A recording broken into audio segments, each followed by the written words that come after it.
Raechel Whitchurch grew up playing music in a family band and is now a solo artist, having released the wonderful and Golden Guitar nominated album Finally Clear in 2021.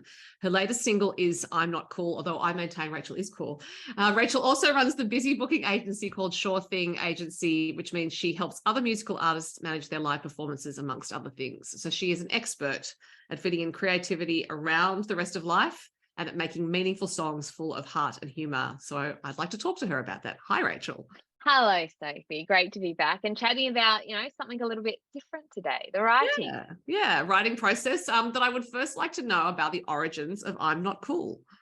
Yes, so this is my my new single. Well, it's been out for a while. I came out in February, and so it's funny. This song, a lot of people have said to me, radio hosts and media and people like that have said, this feels like a bit of a departure from some of your earlier stuff because it feels a bit more upbeat, a bit happier, a bit poppier.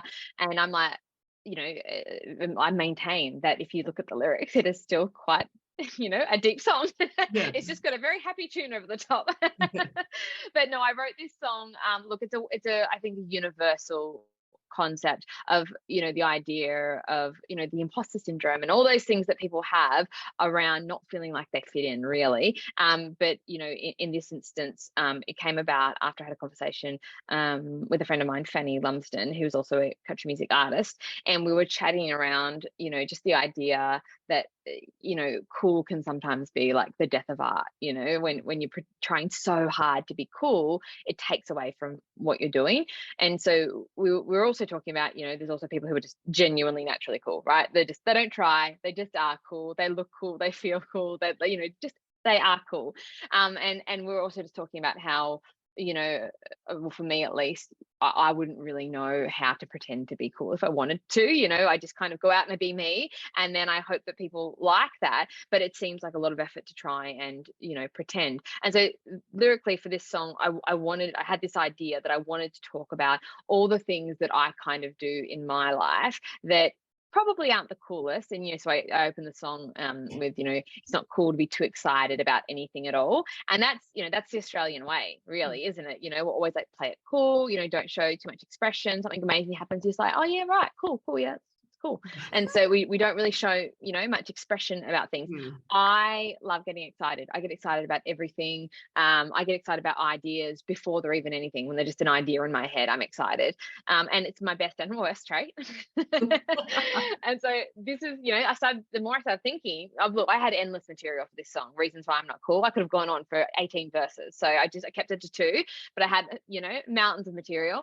But I think there's many things that all of us do that maybe society says, oh, that's not a very cool thing to do, but I think that it's authentic. It's authentic to who you are, and I think that's probably the most cool thing is just being authentically you. And so that's kind of how the song came about.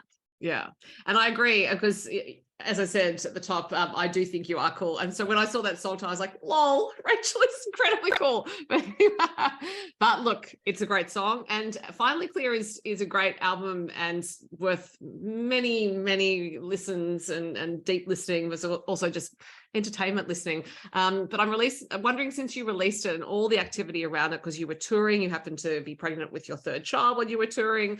I'm wondering if it's been harder to find time to write songs since then. So Finally Clear came out in 2021. It was in April of 2021. I remember this because I released it a week before my birthday, and I was really gunning that we might get a top 5 position on the ARIA country charts. My husband was like, risky, bold move a week before your birthday. You're either gonna have a great birthday or a really crap birthday. Depending on how this album works out. I was like, yeah, that's true. But so that was out in 2021.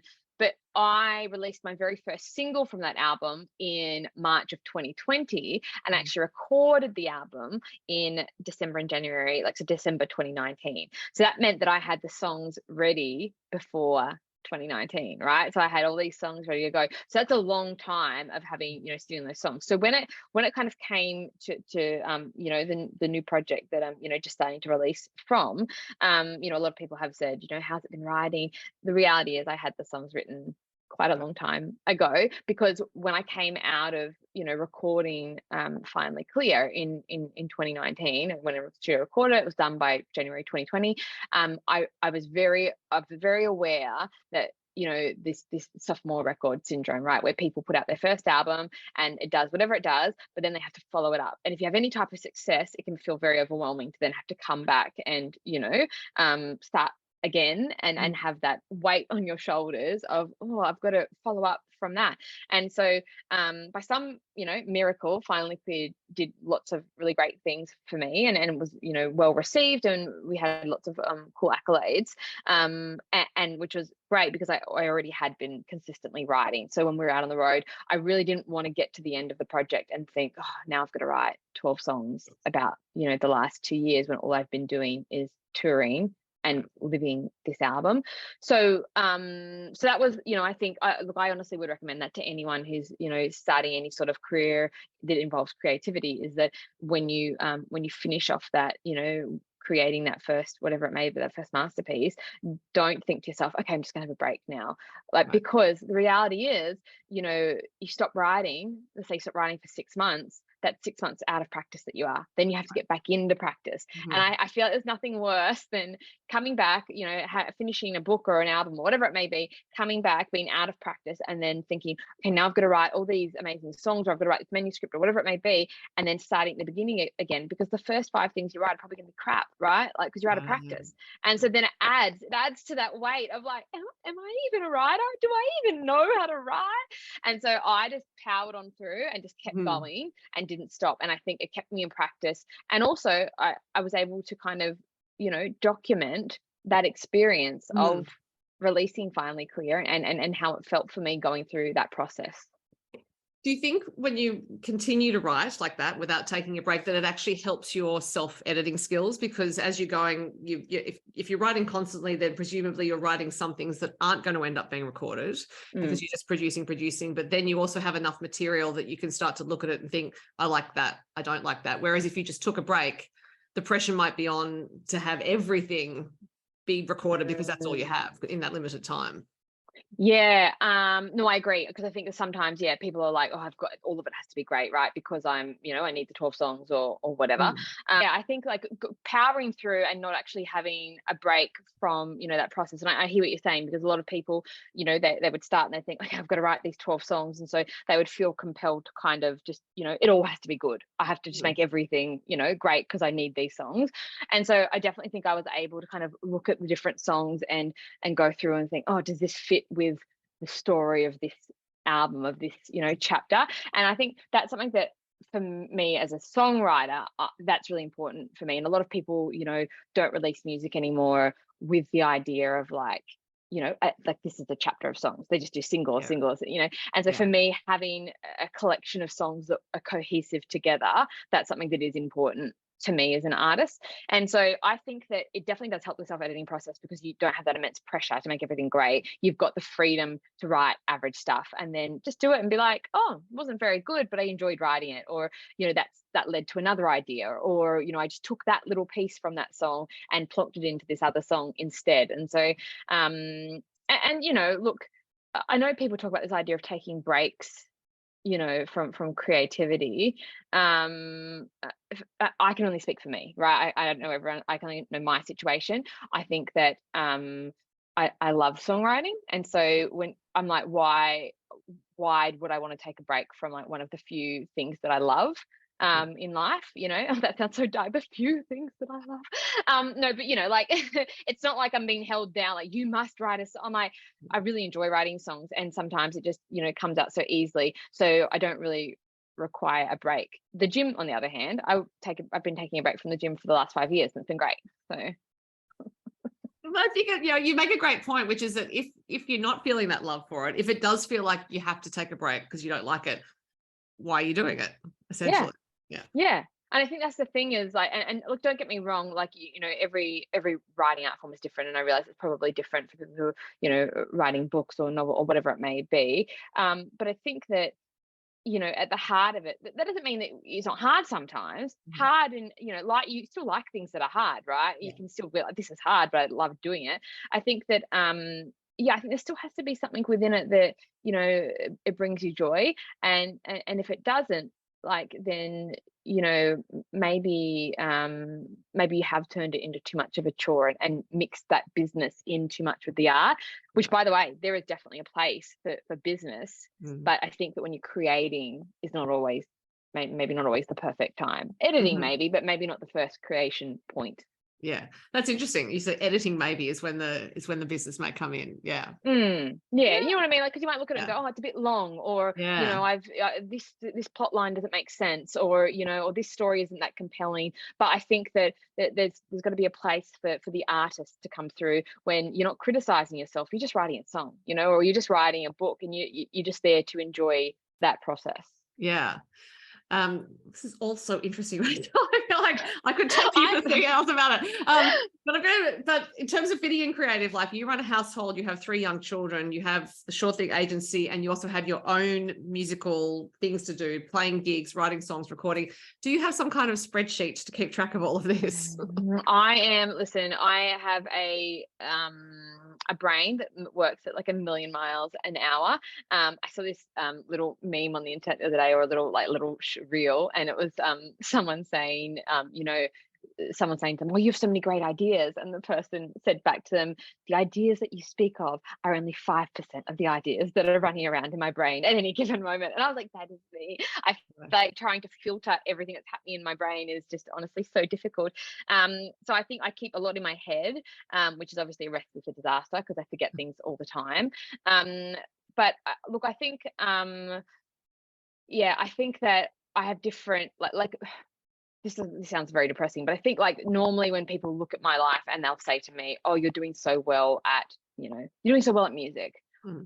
The thing that I think that people have to realize, and maybe this is not true for everyone, but it's definitely true for me, is that if you see me doing well in one area of my life, that means that I'm probably not doing the best I can in another area of my life. And so that's just a sad reality. So if you don't see me on social media for a while and you think, oh, Raechel's on social media, I guarantee you I'm being the best mum I can be. I'm having a great time with my kids, right? But if you see me, like, you know, out at concerts all the time, you know, my kids are probably missing me. You know, they're probably at home with their grandparents, and, you know, and so I think that's the hard part is, you know, as women, or men, but, you know, I'm a woman, so I'll speak to me as a woman. Women, we can do whatever we want, but we can't do it all at the same time. You know, it's just impossible. So, you know, there's going to be sacrifices, and I think that's, you know, I don't think, you know, that we fought for the right to do everything at the same time. We fought for the right to decide what we want to do with the time that we have, and so you still have to make those choices. And so I do a lot in my life. I have an incredible husband who is just, you know, I think very much like a complete equal to me in the way that we run our life. And so we're a real team. We have no other friends. But often I'm just like, Pen, I'm like, we can never break up because we don't have any other friends. Like, you're my only friend. He's like, speak for yourself. I'm like, okay. But yeah, I think we just, like, we do work really well as a team, and we just you know, make it work. But it's hard. It's really hard. And you have been making it work, actually, and working since you were quite young, because you have been in a family band, where you were in a family band from, I think, around the age of 10 it was, and you were playing several instruments and recording music that wasn't yours, or playing music that wasn't yours. And I'm wondering if the creative process of being a songwriter was actually what helped you forge your identity, not just musically, but start to move away from your family as one has to as you get older, but whether that creative act was essential to that. So when I played music with my family, I was actually probably the main songwriter. I wrote a lot of the songs, so even from a young age. You know, when I first started, they weren't very good, obviously, but, you know, I got better and better and better and practiced, and, you know, listened to artists that I loved. I think it helped that my parents, you know, because these people don't realize we were in, you know, a car. It was like a truck thing together. You know, it was like a bench seat across the back. So it was like 4 of us kids in the back and mum and dad in the front. And we only had, obviously, we're able to listen to one like album at a time. You know, it was the days of like, you know, Discmans had just come out, right? And so and they were pretty bad. They would jump every 5 seconds. So we would just put a CD on in the car and we would all listen to the same music. So, you know, one day we would listen to Eagles, you know, and then the next day we'd listen to Linkin Park. And, you know, after that we'd listen to Avril Lavigne. And, you know, then we'd listen to, you know, whatever, you know, the Dead Ringer Band or Casey Chambers. And so it really was like a full range of like, you know, music that we were kind of introduced to. And my parents never, ever, ever, and I never realized at the time this was a thing, my parents never criticized the music that we liked. So if I was like, I want to listen to Avril Lavigne, my dad would be like, yeah, we do. I love Complicated. What a great song. You know, and so they really like, they never shamed our music when we were growing up that we wanted to listen to. And so we never shamed theirs. We were like, yes, Eagles, Hotel California, what a vibe. Like we were all just kind of like on the same page, and we just loved good music. So I think the reason I'm saying that is because I feel like having, you know, such a wide variety of music and feeling like we could learn something from all types of music really led into me being able to, I think, lyrically, you know, enjoy writing songs. But I think the other thing was, you know, from when I could write, so pretty much from, you know, when I entered school, like, you know, 5, I have diaries that I kept from when I was like 5 years old. And, you know, I kept a diary pretty much until I was 18. And so I'm just like, I need to burn them. I'm like, I never want anyone to read them. Teenage Raechel was so embarrassing. But, you know, I always journaled like my whole life. And I you know, I haven't done it, you know, pretty much as an adult, which I wish I had, but I just haven't. But as a child, I did it. And I have like, you know, I remember like when I found all these old boxes and I was unpacking them, I actually found this old journal from when I was 8 years old. And it was me in my diary writing a prayer to God to please not let my pop die from cancer. Oh, Is that the saddest thing you've ever heard? I was like, yes.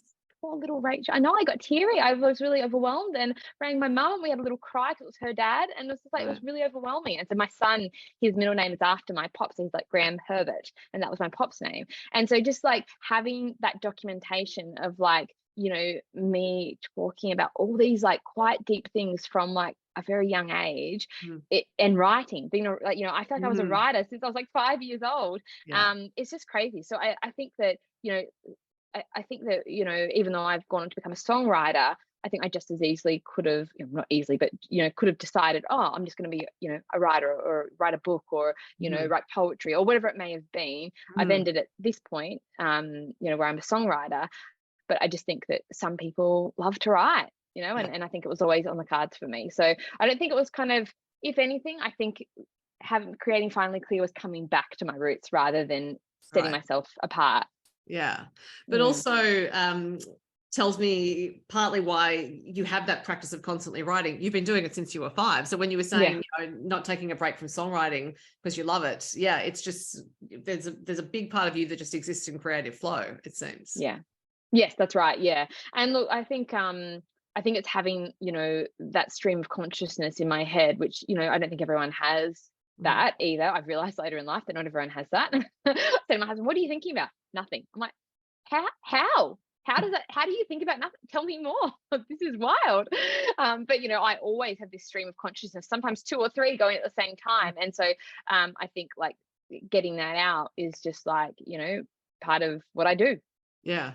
Yeah. And you do it beautifully, I have to say, because I am a fan first and foremost. Given all those musical influences in the truck as you were driving along, as you started to, well, when you were writing songs, when you were younger even, were there distinct influences on your writing, or was it just, there were so many that you actually just formed your own voice out of all of that? I definitely feel like I was very influenced by Casey Chambers and the Dead Ringer Band, more so the Dead Ringer Band because that's who we grew up listening to, and Colin Buchanan as well is another one because we used to listen a lot to his music, and so I think the thing that we really liked about the Dead Ringer Band was that they were doing things differently and they weren't singing about the same things that everyone else in country music was singing about. I think we found it really hard to resonate with. And look, it's the same today. There's some country music that I'm like, oh, I love that for you, but I can't connect with that song in any way. You know, I have no connection to that. And so I think you know, and that's what happens, right? Is people go out and they look for the music that they can connect with. And so the Dead Ringer Band was that for us, and Casey was that for us. So I actually had to make a conscious decision to, you know, at one point I had to be like, I've got to stop. I love her. I have to stop listening to her music because it's influencing me so deeply, and I'm not going to be able to find my own voice if I just constantly put that in my head all the time. And she's just so wonderful, right? And I was just like, this feels like I've been cursed. I can't listen to Casey Chambers. But yeah, I think like they were definitely a big influence. But yeah, there were just, you know, like a whole lot of influences, and more so than that, I think just outside of listening to music as an influence, storytelling, I think. So we used to meet a lot of people on the road, and my family, like we've never verbally said like we're a family of storytellers, you know, but like that's very much part of our family culture, is we love stories. And so you know, my dad is a great storyteller, and we've all grown up listening to him tell stories, and now we love to tell stories. And so I think, and there is, you would know from writing a book, right, there's an art to telling a story, right, to bringing the listener in and engaging them, and you know, piquing their attention and all that stuff. And so I think more so than just, you know, artists inspiring me, I think that just people, stories, you know, things we'd gone through, it was that also I think influenced me as a writer as well. Yeah. I mean, in a book, we have a little bit longer to influence people and capture their attention. For you, I mean, it's really, I don't even think you could say it's the whole song. It's seconds. It's the opening bars. It's the opening lines. And whether that feels like pressure when you're writing it, or whether it's an exciting challenge, I don't know. Yeah, I think, yeah, you're right. And you definitely don't have as long. And so I think there's two things. I think on the negative sense, yeah, it sucks, right? Because you've got so much to say and you've got to get it into 3 minutes, and you have to kind of, you know, skip over details, or change the story a little bit to make it suit better, and you know, get it into a nice summary with a hook line, and make it palatable for people. And so that does feel constricting at times. But then I think that sometimes having that limitation on the pro side of it, having a limitation forces you to look at it and think, okay, what is the, you know, the most effective way of getting this story across? And I think, look, I do lean on the side of using too many words in my songs. Oh, I shouldn't say that. That's not correct. Like, what the reason I'm saying I shouldn't say that is because I think that there's a place for every, you know, song. You just find your audience. Mainstream radio would prefer if I used less words. Right. Definitely 100%. But I love words and I have so much to say, and so I'm always trying to think, is there a way I can say the same thing in less words? Okay. You know, my husband also says the same thing to me just in our day-to-day life. Well, I've never noticed that you have supposedly too many words, but that also brings up a question about your process when you're writing a song. So when you have an idea for a song, do you have a set process? Like, you think, all right, I'm going to sit down, I'm going to tease this out, and then I'm going to work at it? Or is it just a case of fitting in the writing in whatever form you can, whenever? Yeah, I definitely, when I was younger, I just remember the absolute pure pleasure of just sitting in my room for 4 hours and just writing and writing, like with no one bothering you. You know, you just can sit there and write. And it was so beautiful, and it's such a, you know, specific time of my life. Now, definitely as a mother of like 3 little children and a wife and a business owner, yeah, time is limited. So what I have actually been doing a lot more of the last couple of years, which I've really enjoyed, and I'd never really done it before this. But when I was growing up writing songs, you know, in the caravan, traveling around, we didn't have recording devices. Right. So we had to write songs and memorize them, right? So you'd write a song. Do you know how many songs I wrote that were absolute bangers that I forgot the next morning when I woke up? I couldn't remember the tune. What a disaster. But now we have iPhones, right? So we just we record things. And so, but I just remember so many times of writing a song, getting up the next morning, being like, for the life of me, I can't remember the tune, can't remember how it goes. It's such a sad feeling. So what I've been doing now the last couple of years, which has been a whole, you know, opened up so many different avenues for me to take the pressure off myself, I just leave the recording device running, and I try and aim to just power through and write the song without even stopping to write it down. I just sing it. And so one of my songs, You Ain't One of Us, I actually wrote that song in one sitting, and it had about 4 extra verses. And so I wrote that entire song from beginning to end in about 10 minutes. It just kept coming and coming and coming. And I was just like, wow, I've just got all these thoughts. And then I left it for like 4 months, didn't come back to it. And then I revisited it, and then I edited it down into, and it's still quite a long song, to be honest with you, but I edited it down so it was, much, more palatable for radio. But yeah, this idea of, it's been really helpful for me with the way that my mind works, of just letting it come out and then seeing where it goes, rather than stopping to critique it and stopping to go, oh, that one word isn't right, I'm going to go over and over and over that until I get the perfect word, because it feels like it like makes it disjointed and it stops the flow. So often I'll do that. I'll record it and I'll just write a song. I'll just write in my phone, XYZ name, first demo. And then sometimes I'll just go back and revisit them when I'm, when I've got a clearer head, usually in the daytime when I'm editing. So if I'm writing a song for the first time, usually nighttime, because my inhibitions are lower because I'm exhausted.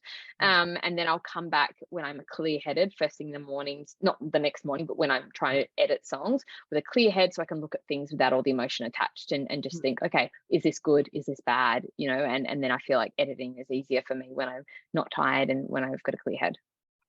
You're the first person to mention time of day in terms of writing Oh, process. really? That's a really good point. Yeah, because you're right. Most people, when they're tired, it's the channel is clearer in some ways. Less self-judgment. You're too tired to judge yourself. You just go. You just do it. Yeah. But yes, one does need the more focused, clear brain for editing, which is a different rhythm and a different task altogether. Yes.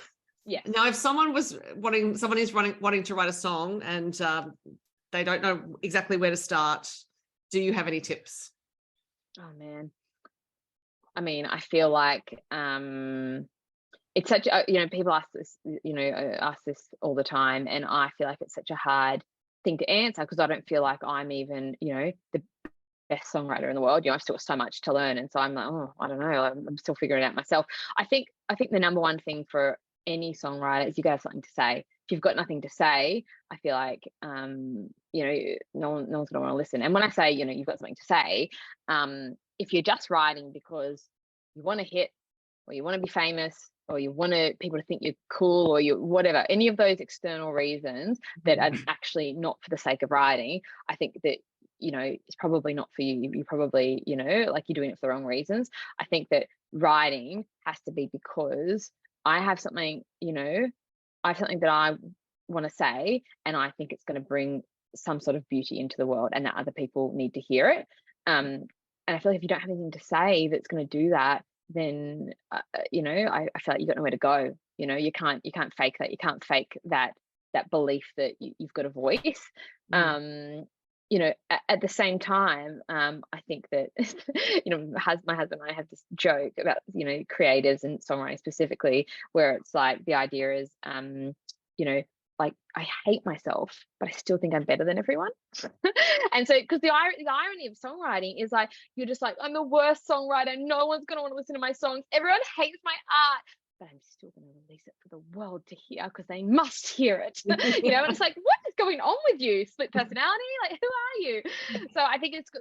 There's that weird, back and forth of, insecurity coupled with confidence. And I think that, without both of those things, if you're too confident, if there's not enough substance to it, then maybe you won't have anything to say. But if you're paralyzed by that, then you'll never be able to say anything either. So yeah. Right. I love it. And what is the best writing advice you've ever been given, if you have been given some? I've been given so much. I always ask people for it as well. I think two things, I don't know if I can remember them both, but Jason Isbell, who I think is just a phenomenal songwriter. Do you know Jason Isbell? I don't know him personally, but I have seen him. Yes. So if you know him personally, let me know. He commented a couple. I remember I was on Twitter one day, and he'd written these 2 little songwriting tips, and both of them really resonated with me. And one was, don't settle for anything less than exactly what you mean to say. And I thought that was really insightful, just because often when you're writing a song, you do think, oh, look, I can't get to rhyme, or this, it's fine. That's fine. That says, but he's like, the whole idea of like, don't settle until you say exactly what you want to say. And I think that is just such a beautiful and challenging thing to do in songwriting, because there's so many factors to consider. And then the other thing that I read that I really loved that he had said was, I think he'd said no one ever gets editor's block. That's great. Yeah, because it was, I've got writer's block, and it was like, do you have editors? Go and edit Yeah. your songs, like, because I think that, like, sometimes you do, I mean, I think writer's block, I don't particularly believe in writer's block. I think it's just when we get like, we like, now I'm saying all the Jason Isbell things, but he did say in the same, same tweet, he was saying like, no one's asking you to like it, they're just asking you to write it, so you don't have to like what you're writing, just write it. And I was like, that's true. So, because the idea is if you've got writer's block, just keep writing, keep writing. Don't like it, but write. And so I think, but the idea though, that we can always go back and edit. And sometimes I do sit down on my guitar and I'm like, for the life of me, I feel like tonight I've got nothing to say. But then I just find an old song and I go back and I think, okay, like, let's look at this. Let's try and edit this song out. So yeah. That is excellent advice by you and Jason Isbell. I wish I could claim it as my own, but I just follow all the people who've got the insightful things to say, and then I quote them in interviews. Well, except also you put it into practice, so you've tested it. I have tested it. That's true. Yeah. So my last question is about a book you may recommend. You may not have time to read with everything going on, but maybe it's a book you read in the past, or an author you really like, or perhaps it's a book you read to your children that you'd recommend to people. So I have just two things that popped into my brain, and the first one, I'm just going to look up the title of the author because I don't want to not quote the author because that's terrible. But I have been reading these books to my kids lately that I bought for my kids, and you are probably going to know this author as soon as I say his name. But he has these, I think. With my kids, I'm always trying to increase their, well, not always, but you want them to grow into humans with grit. You want them to have grit, right? And I think grit's a really hard thing to teach, especially so for me as a child growing up, we developed grit because my parents had 4 kids by 24, and we lived in a caravan, and we were playing music in pubs and like all these things are like, we had a bit of dirt on us, metaphorically, we had a lot of things that were making us become gritty, and so for my kids, I'm like, you guys are spoiled brats. There's not a single bit of dirt on you. You just like, do you know what I mean? Like, you just like dream life, and so my mum, like, we always laugh because there's pros and cons. You give your kids lots of, they're not give them physical things, but you provide, you meet all of their needs, then they never have any hardship, and so you've got to try and teach them about hardship. Anyway, that's a bit of a ramble, but all that was to say, I found this author that I really love, and his name is Kobe Yamada. I don't know that name. Okay, so he has all of these amazing, you should go and look him up. I think you would absolutely love him. But he writes these children's books, and so there's one, there's one called, I'm just finding it right now so I can quote it. So one's called What Do You Do With an Idea? One's called What Do You Do With the Problem? And the other one is What Do You Do With a Chance? He also has one called Trying and one called Maybe. And so they're all about, so the one I've been reading with my son lately is What to Do With the Problem, because like, you've got a lot of problems. So I'm joking. I hope that the people listening to this podcast like my sense of humor. Like, otherwise they're just going to think there's something wrong with me. But it's fine. But yeah, so it's called What Do You Do With a Problem, and it's all about and understanding that a problem is just a chance to learn and grow and try something new, and making that palatable for kids with just like the most beautiful graphics and the most beautiful images and that sort of stuff. And so my son has been really intrigued by these books, and he's like a deep thinker, like probably similar to me, and so he often will say things like, oh mum, I've never thought about it like that before, and so and so he loves these books, and so they would be my kids books recommend. And then in terms of adult books, I think there's 2 books that really shaped me when I was younger, and one is George Orwell 1984. I just think it's just, obviously it's a classic, and if you haven't read it, you should read it because it's amazing. But I just feel like that book just moved me so deeply. We actually had 2 songs on our family band albums that were about this book. Because so this is the thing about homeschooling, me, my brother and my sister all read it. Right. Because I was like, this is a great book, and my brother read it and my sister read it. So I wrote this song called Julia, which is about the main character, Julia, and it's all about their love affair and anyway. So I wrote this song called Julia. My brother wrote a song called 1984, and so we put both these songs on one of our family band albums. But it was just, we were just so deeply moved by that book. I assume you've read it. Yeah, I have. Yeah, not for a very long time actually. While you were talking about it, I was like, when did I read that? It might have been high school. Yeah. But it's crazy because I read it, as a teenager, or probably teenager, and I feel like it didn't feel dated. It felt still just as relevant, in terms of like all the different ideas in it. And so anyway, love that book. And the other one that really shaped me when I was growing up, and it's a bit of left of field, but it's one by C.S. Lewis called The Screwtape Letters. I don't know, have you ever read that one before? I don't think I've read that. I've certainly read quite a bit of C.S. Lewis, but I think that one was not in the school library. So it definitely was not. No. And so it's a pretty wild book. It's actually, it's a funny book. It's written from one demon writing a book to another, writing a letter to another demon. Right. And so it's all about capturing the human soul. And so it's quite dark. And I read it in my late teens. But it's just, C.S. Lewis has a way of just, where he just observes the human condition so well, that he's able to articulate things about the ways we function and the ways we interact with the world.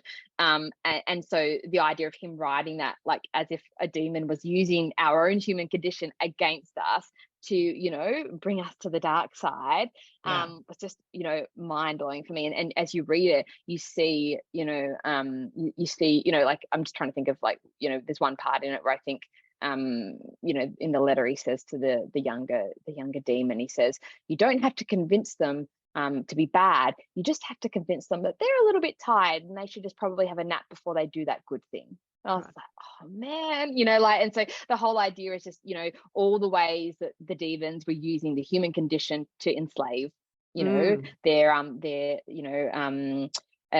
human being that had been assigned to them. So very interesting. So they're my 2 recommendations. Sorry, you asked me for one and I gave you like a million. No, I don't mind how many you give. And they are excellent recommendations. And thank you very much for sharing them with us. Raechel, thank you for all of that wisdom, insight, information. It was so interesting for me to listen to you talk about that. So thanks for your time. I really appreciate it.